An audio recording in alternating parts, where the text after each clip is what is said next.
Small Talks, Episode 1, Crocheting. Today we'll be zooming on the topic crocheting. Crocheting is not only for young kids, it is for older kids and adults. Crocheting is for anybody that would like to do it.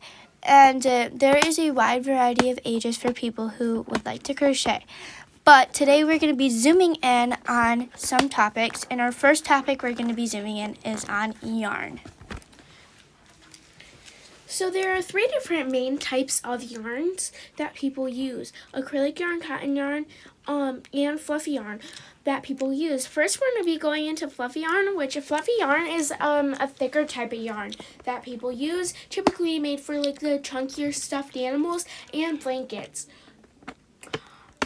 And it's like a fuzzier, like more of a thermal type of yarn, where other types of yarn aren't as thermal. And we're talking about like the smaller, we're like talking about like the three main types of yarns. It's not just a singular type of yarn. And I would like to add some more on to that. This yarn, fluffy yarn, is a thicker yarn. So if you want to start crocheting, I would crochet with medium, I wouldn't crochet with really thick yarn, but I wouldn't crochet with really thin yarn. I'd crochet with fluffy yarn that isn't too thick and isn't too thin. And this yarn helps with projects and stuff like that. It helps get to know the project and stuff like that. Also, when using fluffy yarn, you have to have the right hook size because fluffy yarn is thicker and it's going to take a bigger hook. The next yarn we are going to talk about is acrylic yarn. Acrylic yarn is a thicker yarn. It's not really thick in diameter, but it's thicker, and it's also harder because it's strands made of strands. It's yarn made of strands, and then it just gets twisted together. So it does get flyaways really easily, and it's not the best for beginners. Acrylic yarn is more of a texture of a dish rag. It is mostly for knitting, and it's a more denser yarn. Then our next yarn is cotton yarn. Cotton yarn is also used for knitting or crocheting blankets.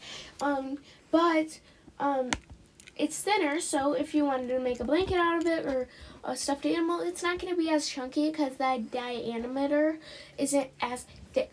And also it's one of the most common yarns that beginners use to crochet. It is a normal type of yarn, and most of the time it is mostly used for blankets and stuff like that, but people can make outfits and stuff like that with it too. You can also knit with this yarn, but it's mostly acrylic yarn is a knitting yarn. But moving on to our next... Also, I'm going to add on really quick. Sorry. But I want to add on real quick. Acrylic yarn gets these little flyaways as you're crocheting, so you can burn them off with a lighter, but I would not. I would make sure you have adult supervision because you are going to most typically use a permanent a lighter to burn it, the little flyaways off. And I do also want to share that those flyaways could come back, but I would just want to make sure, because you don't want to burn it over and over and over and over and over again and just keep on burning it, because then soon enough you're going to have little to no yarn as you start doing it. And next we will be focusing on the right size of hook for crocheting. This also goes with yarn, and so if you go with it, you're going to need the right size hook. On the back of yarn packaging, it should say what size hook to use or what size of yarn. If it just has the yarn, you can use the hook sizing chart to know what type of yarn to use. Hook sizing is one of a important part of crocheting. Well, if you have tight stitches, that might mean that your crochet hook is too small. If you have too loose stitches, that means that your crochet hook is most likely too big. And it is really hard to crochet when it's really tight stitches, so that's why most people use the right hook, but you are allowed to use a bigger and a smaller hook. Yeah, it's not like it's a lot to use those, like the different sizes of hooks, but we don't really recommend going down 2 sizes down or 2 sizes big, because 2 sizes big you'll get these really, really big loops, and so we don't want those loops because then it doesn't look the best and it doesn't look neat. So we don't really want to. So we don't recommend going to 2 sizes down or 2 sizes up. And that is, I think, wrapping it all off for that topic. And our next topic is... What's the difference between crocheting and knitting? So basically, knitting is like using chopsticks. And actually, I'm pretty sure you can use chopsticks to knit. But with having knitting, which or crocheting, it's more like using a fishing hook with a longer handle, making loops with the yarn, and typically when you're doing it, you move side to side when you're crocheting, where versus knitting you're moving up and down. So there are some differences.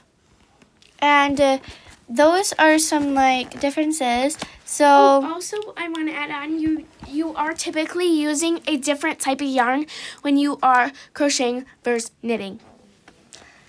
And we kind of said that about the yarns, but we didn't fully say that you hadn't used that. But we're also going to zoom in on some more topics. Our next topic is what type of projects to do. Some small projects, I would start off with small projects. Some small projects could be granny squares, which you start in the middle and then you come out, and it's hard for some people, or it's easy, but that is a little bit harder because you have to start off with a magic circle. Same with stuffed animals, you have to start off with a magic circle. A lot of people, when they think of crocheting, they think, oh, I want to make a stuffed animal, because a lot of people think that those are really cute and they're really easy. And yes, they are really easy, but the hardest part, in my opinion, is getting the magic circle right. Also, I want to add on, the smaller projects are better for beginners on YouTube or any other social media platform. Probably not the best on Facebook, but pretty much on any other social media platform, you can typically find crocheting patterns that you can use or videos that you can use to create those smaller projects that you want to do.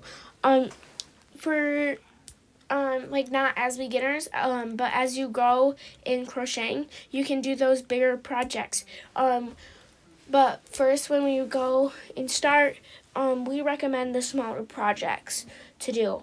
So, the next thing that Wait, I want to add on to something.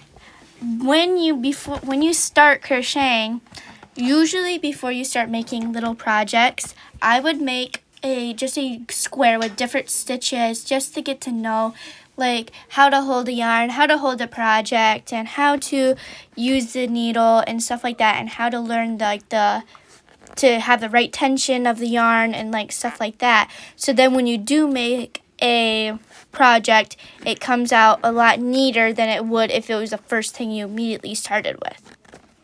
Now, moving on to our next topic, stitches. So there's many different types of stitches that you can use, but some of them are single, double, half double stitches, and also chains and magic circles. In my opinion, the hardest one to use, or the hardest one to learn, is probably the magic circle. That takes some time to learn. But also with learning stitches, I do recommend using your tester square, where that's just where you knit a little square of that stitch, so that way you can get used to it before you do a project with that stitch. And these are all different stitches, and it's like different loops, and you can switch from like different stitches and stuff like that. But I would start off with the easies and make your way up to the harder ones, because sometimes it's easier to Those ones. yeah. Our next topic is things adding on to things. So when you start crocheting, your chain could start into then a single stitch. Then it can go on to half double. It can go on to a double stitch. It can go on to a lot of things, like your magic circle, which is one of the hardest skills to learn.